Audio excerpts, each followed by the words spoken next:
하루 코로나19 신규 확진자가 54일 만에 300명대로 떨어졌습니다. 정부는 3차 대유행의 확산세를 완전히 꺾기 위한 사회적 거리 두기 조치를 오늘부터 2주 동안 더 연장해서 시행하는데요. 자세한 내용 취재기자 통해서 들어보겠습니다. 신현준 기자. 네, 신현주입니다.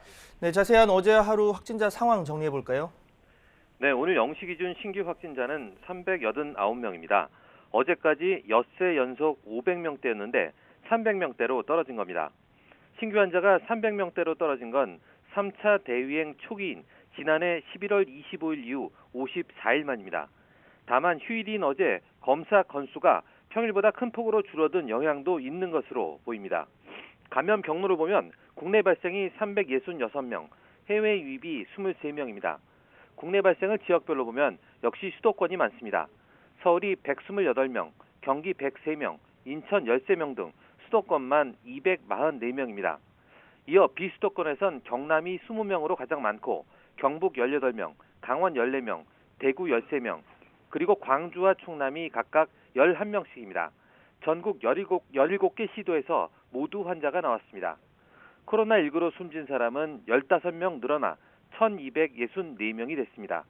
위중증 환자는 9명 줄어 343명입니다. 이런 가운데 수도권 2.5단계, 비수도권 2단계의 거리 두기는 오늘부터 2주 더 연장해 시행됐습니다. 5명 이상 사적 모임 금지와 저녁 9시 이후 영업 금지 조치도 2주 더 유지되는데요. 다만 헬스장과 노래 연습장 등에 대해선 방역 요건을 강화하는 조건으로 집합 금지 조치를 완화했습니다. 네, 이런 가운데 정세균 국무총리도 오늘 중대본 회의에서 이런 확진자 감소세에 대해서 언급을 했죠. 네, 정 총리는 11월 말 이후 처음으로 확진자 수가 300명대를 기록했다며 확실한 안정세 달성을 다짐하면서 한 주를 시작한다고 말했습니다. 또 다음 달 백신 접종을 앞두고 노르웨이에서 백신을 맞은 노인 29명이 사망하는 등 백신 안정성 논란이 불거지고 있다고 밝혔는데요. 방역당국은 이번 사망 사례에 대한 의학적 정보를 최대한 상세히 파악해서 접종 계획에 반영하라고 지시했습니다.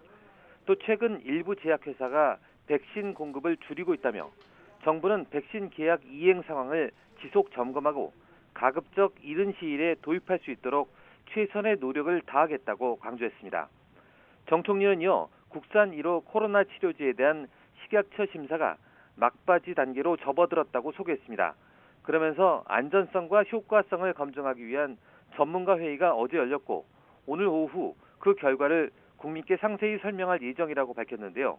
남아있는 심사 절차가 차질 없이 진행된다면 다음 달 초부터는 코로나19 방역 현장에 투입될 수 있을 것으로 기대한다고 덧붙였습니다.